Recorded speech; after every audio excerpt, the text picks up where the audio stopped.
Santo livro, santo livro,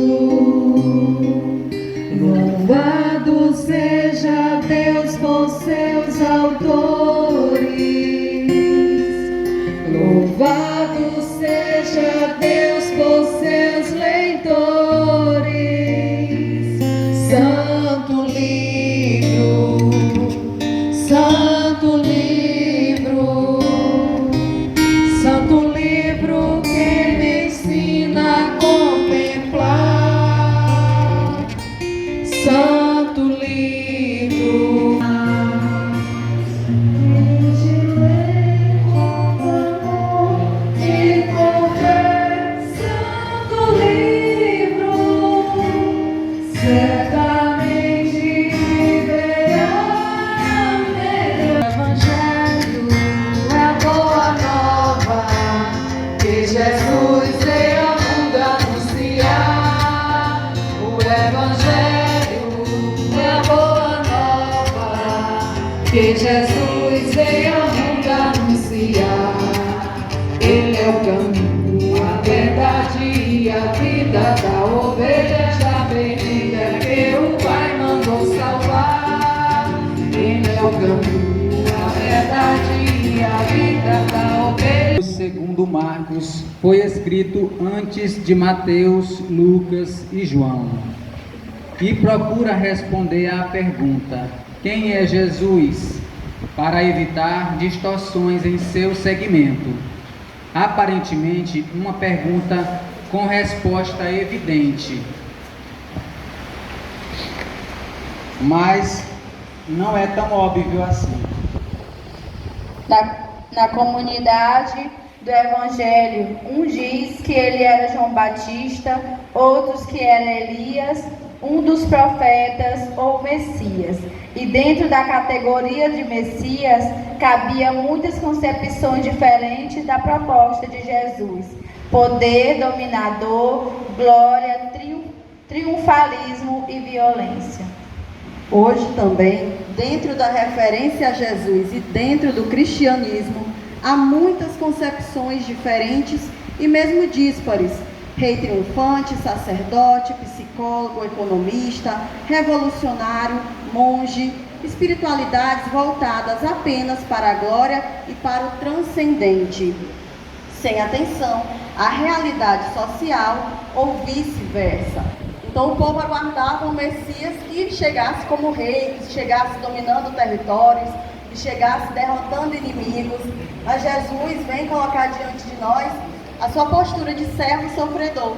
Então por isso, foi todo aquele conflito que todo mundo conhece, termo que significa boa nova ou boa notícia. Vamos acompanhar as nossas crianças entrando com os cartazes. Muito bem.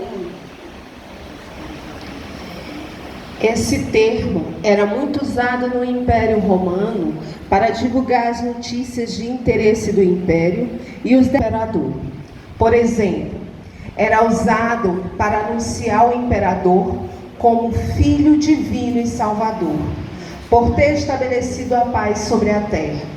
Com esse evangelho, o imperador ditava e moldava o cotidiano do povo dominado para impor e legitimar o poder e a dominação, como também para a cobrança sistemática de impostos, monopólio do comércio e implantação da religião e cultura.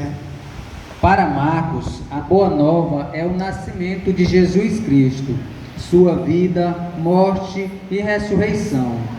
Essa maravilhosa novidade é tão importante que marca o início de um novo tempo por meio de Jesus Cristo.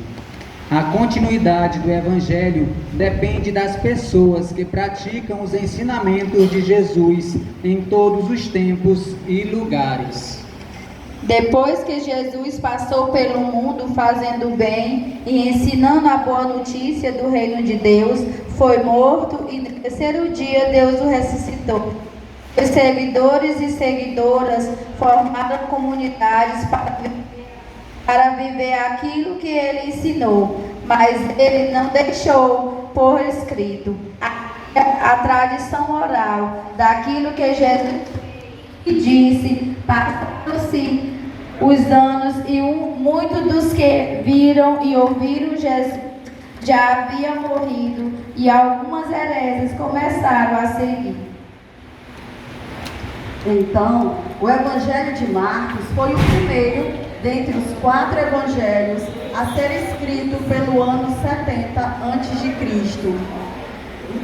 Lembrando, todo mundo aqui lembra qual a idade em que Jesus foi crucificado. Significa dizer então que Jesus viveu até o ano 33.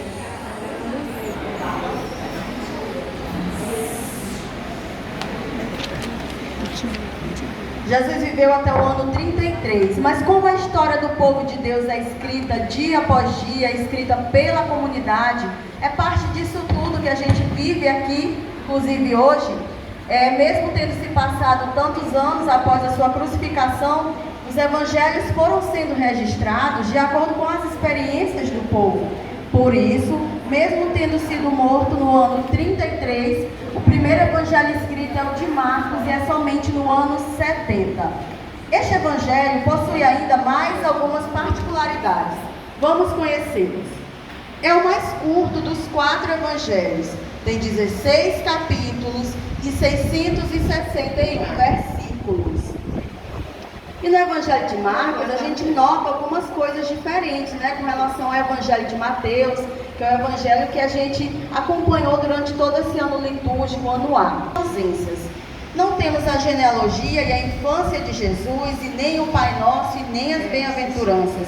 As tentações são bem resumidas. Marcos relata ainda 2 multiplicações dos pães. A primeira é para os judeus, onde sobram 12 cestos. E esses 12 cestos têm um significado, 12 são as tribos de Israel e 12 são os apóstolos.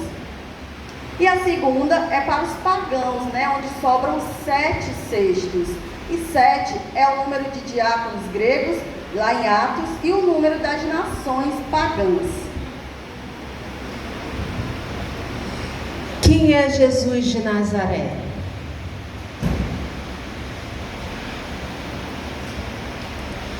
O Evangelho apresenta Jesus como o Filho do homem na figura do servo sofredor, que veio conviver e libertar as pessoas empobrecidas, exploradas e excluídas pelo império e seus colaboradores.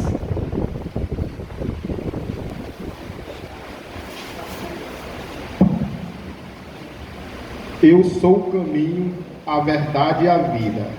Ninguém vem ao Pai, senão por mim.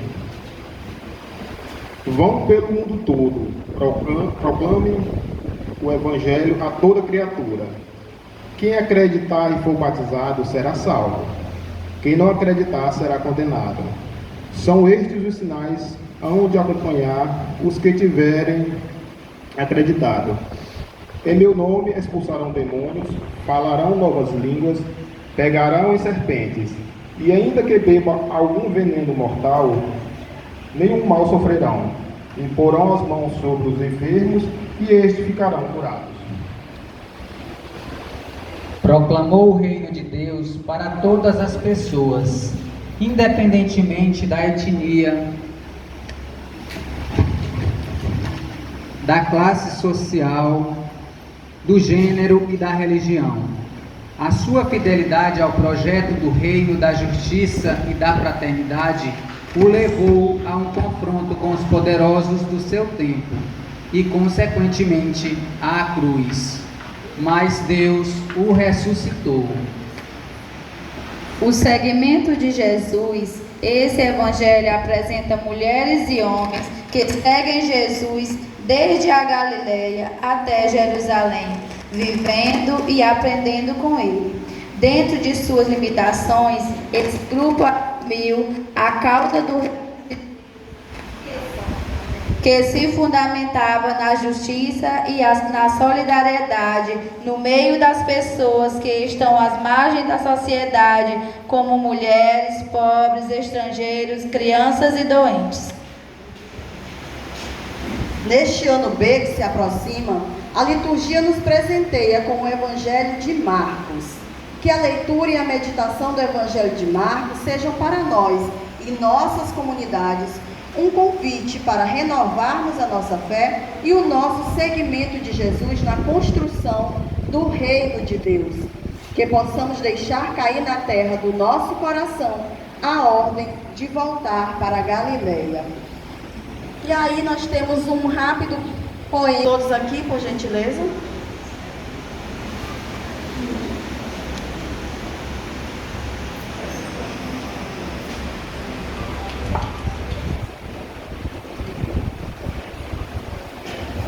A Bíblia para mim, manancial de amor, é na Bíblia que vejo enfim, remédio para a dor.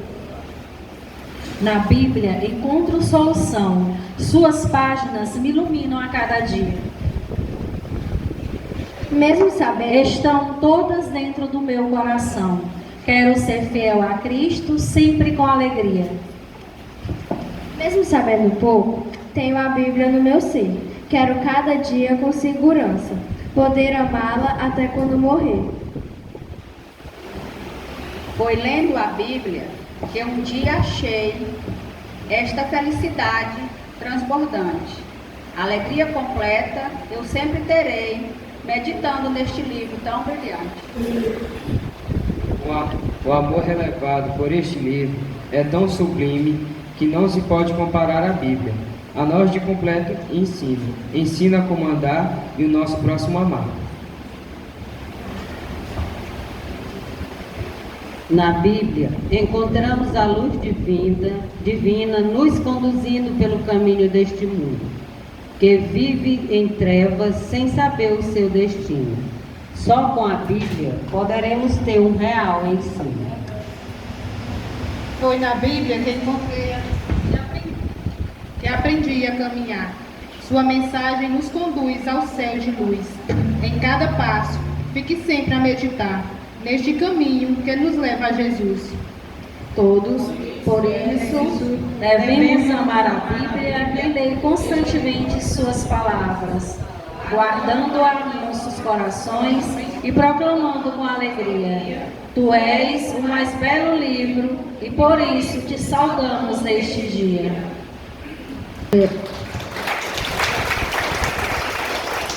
Todo mundo aí recebeu um papelzinho, né? São conselhos bíblicos e a gente vai fazer uma leitura rápida. Eles estão ordenados por número e a Ana Luísa vai conduzir esse momento, tá? Vamos aos conselhos bíblicos, né? O primeiro conselho é que devemos procurar o conhecimento da verdade. Alguém tá com o papelzinho aí, 1.1? Pode ir lendo, gente. Começando aqui pela frente. Fiquem à vontade, cada um do seu lugar. Devemos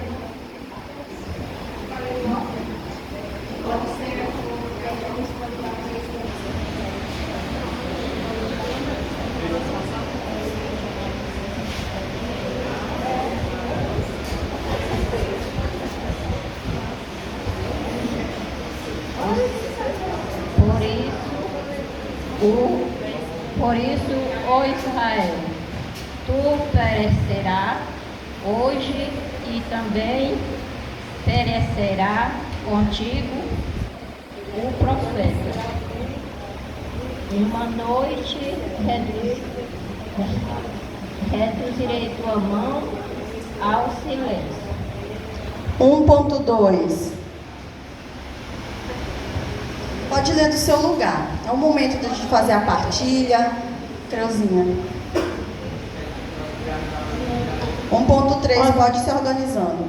Oséias 4:6, ele relata: o meu povo calou-se porque não teve ciências, porque tu, ó sacerdote, registraste a ciência também, eu te rejeitarei a ti para não exerceres as funções do meu sacerdócio, e visto que te esqueceste da lei do teu Deus, também eu me esquecerei de teus filhos. 1.3, 1.4 na sequência.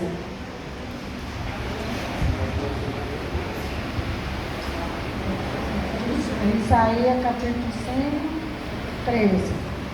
Por isso é que o meu povo foi levado cativo, porque não teve ciência. Os seus nobres morreram de fome, e a sua multidão mirrou-se de sede. 1.4 e 1.5. Salmo 93, 12. Bem-aventurado o homem a quem tu instruíres, Senhor, e amestrares na tua lei. Ana Luísa, o segundo conselho. Devemos nos voltar a Deus para que Ele nos proteja no dia da ira. 2.1 e 2.2. Quem é que está com o papelzinho 2.1, 2.2? Buscai o Senhor, todos nós humildes, desde a terra, vós os que guardaste seus preceitos, buscai a justiça, buscai a mansidão, para ver se podeis achar um abrigo no dia do furor do Senhor.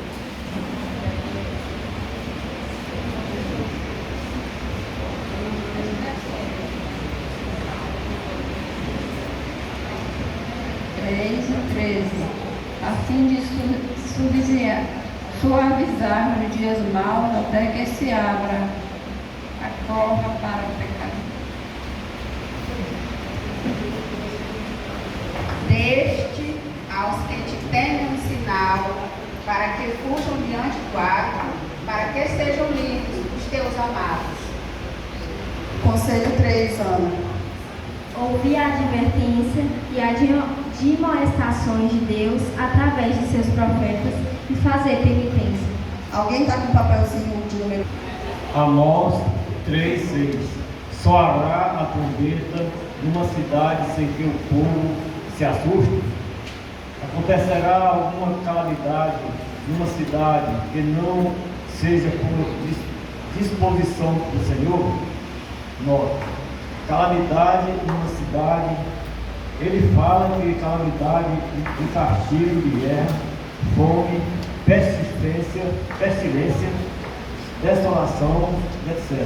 Porém não há calamidade do pecado, do qual Deus não é o autor. Jonas 3, capítulo 3, versículo 10. Deus viu as suas obras e como se converteram do seu mau caminho. Compadeceu-se deles e não lhes fez o mal que tinha resolvido fazer-lhes. E com efeito não lhes fez.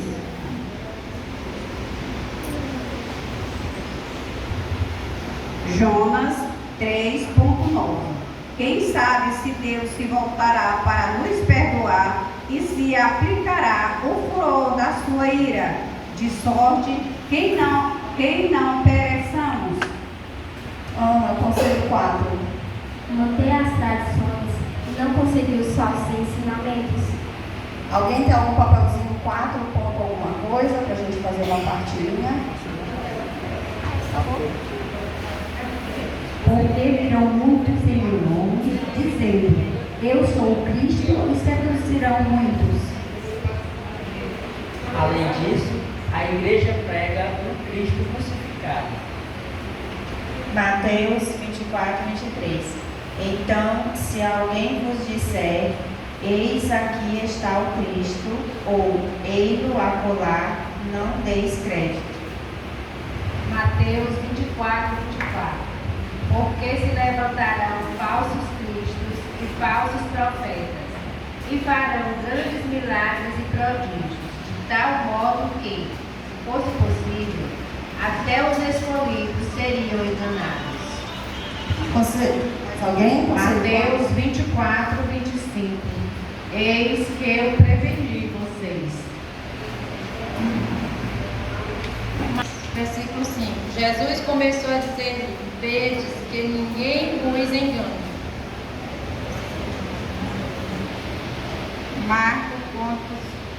Marcos 13,6. Muitos vieram em meu nome, dizendo: sou eu, e enganarão muitos. Conselho 5, Ana. Sim, por favor. Mateus 24 a 26. Se, pois, vós disseste, eis que ele está no deserto, e não saíste logo num lugar mais retirado da casa, não deis crédito.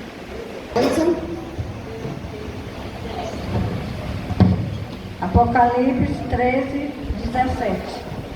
E que ninguém pudesse comprar ou vender, exceto aquele que tivesse o sinal ou o nome da besta ou o número do seu nome. 5. Apocalipse 9, 4. Foi-lhes ordenado que não fizessem dano à erva da terra, nem a verdura alguma, nem a árvore alguma, mas somente aos homens que não têm o selo de Deus sobre as suas frontes. Apocalipse 14.12.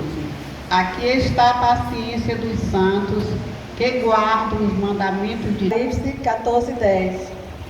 Apocalipse 29. Também este beberá do vinho da ira de Deus, lançado no cálice da sua ira, e será atormentado em fogo e enxofre, diante dos santos anjos e na presença do Cordeiro. Apocalipse 24. Vi tronos e vários personagens que se sentaram sobre eles, e lhes foi dado o poder de julgar. Vi também as... Sexto conselho, Ana, para finalizar. Ainda temos mais um. Apocalipse 14, 11. A fumaça dos seus tormentos se levantará pelos séculos dos séculos, sem que tenha descanso algum, nem de dia, nem de noite. Aqueles que tiverem adorado a besta e a sua imagem, e aquele que tiverem recebido a marca do seu nome.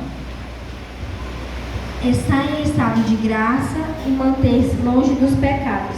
Alguém com conselho número 6, ponto alguma coisa? Apocalipse 7:13. Então um dos anciãos, tomando a palavra, disse-me: estes que estão revestidos de vestes brancas, quem são? E de onde vieram? Apocalipse 9:15. Então foram desatados 4 anjos que estavam preparados para a hora, dia, mês e ano, para matarem a terça parte dos homens. Apocalipse 7:16. Não terão mais fome nem sede, nem cairá sobre eles o sol, nem calor algum. Apocalipse 2:14. Bem-aventurados aqueles que lavam as suas vestes no sangue do Cordeiro, para terem parte na árvore da vida e entrarem pelas portas na cidade. Apocalipse 7:15. Por isso estão diante do trono de Deus, e o servem de dia e de noite no seu templo. E o que está sentado sobre o trono os abrigará sobre o seu tabernáculo. Apocalipse 22:4. Verão a sua face, e o seu nome estará sobre as suas. Apocalipse 21:14. Respondeu-lhes meu Deus, meu Senhor, tu sabes. E ele disse-me: estes são aqueles que vieram da grande tribulação, lavaram seus vestidos e o esbranqueceram no sangue do Cordeiro. Apocalipse 21, 27. Não entrará nela coisa alguma contaminada, nem quem cometa abominação ou mentira, mas somente aqueles que estão escritos no livro da vida do Cordeiro. Apocalipse 7, 17. Porque o Cordeiro que está no meio do trono os guardará e os levará às fontes das águas da vida. E Deus enxugará toda lágrima dos seus olhos. Então nós fizemos uma partilha breve, né? Acredito que todos receberam um papelzinho com versículo, cada um deles trata de um conselho bíblico. E fica aqui o convite, nos reunimos todas as terças, aqui no Salão da Unemes, às 7h30 da noite. Distribuiremos aí em sequência um pequeno mimo, né? Uma pequena lembrancinha do dia de hoje. E para que vocês entendam, vimos aí, né, várias passagens de Apocalipse, muitos símbolos, muitas passagens que tem muito a nos dizer e que a gente vai ser capaz de compreender melhor quando a gente estudar mais a fundo a Bíblia. Então, são todos aguardados e muito obrigada pela partilha de hoje. Pela